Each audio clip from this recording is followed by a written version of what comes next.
Trigonométrique. Dans la première vidéo, on a vu les notations et les définitions.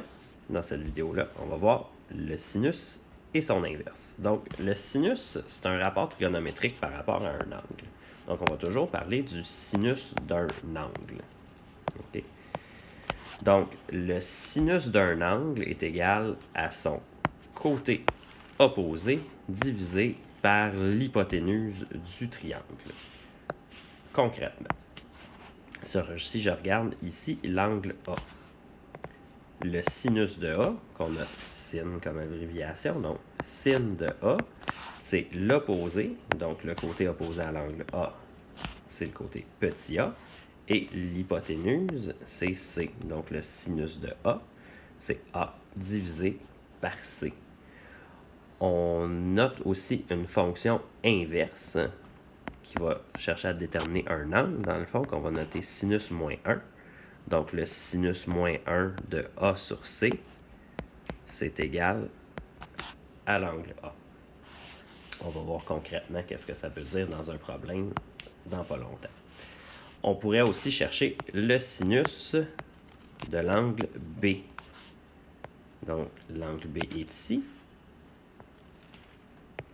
Le sinus, c'est l'opposé sur l'hypoténuse. Donc, le côté opposé à l'angle B, c'est le côté petit b. Et l'hypoténuse, c'est C.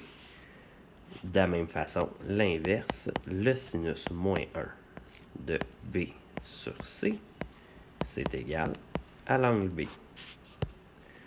Concrètement, dans un exemple, qu'est-ce que ça veut dire? Donc, j'ai les deux triangles ici. Donc, dans le premier triangle, je cherche l'hypoténuse X ici. Je sais que mon rapport trigonométrique, il dit que le sinus, c'est égal à l'opposé sur l'hypoténuse. Donc, je regarde, j'ai un angle de 22 degrés ici.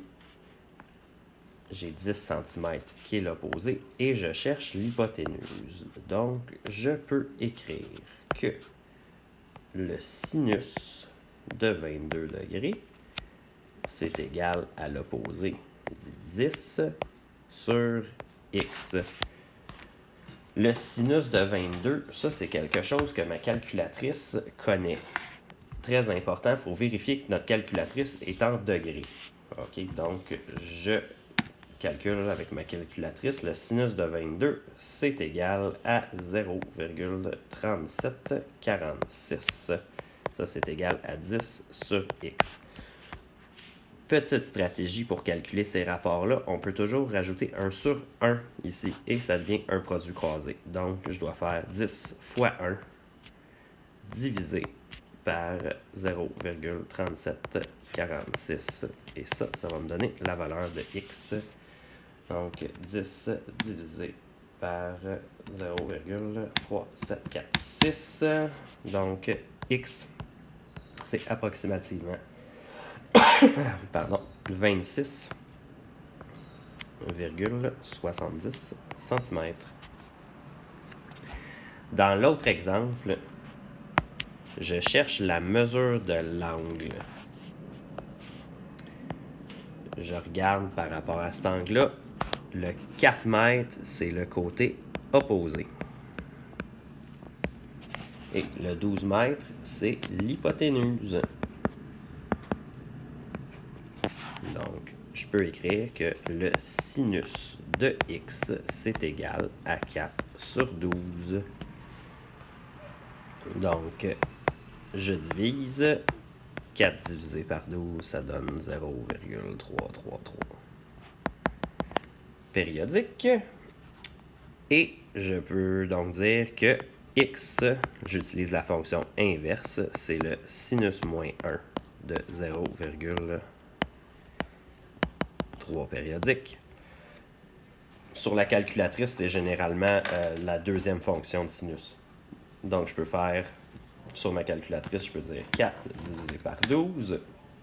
Et ensuite, utiliser le sinus moins 1 de cette réponse-là. Et la calculatrice me dit que x, c'est environ 19,47 degrés.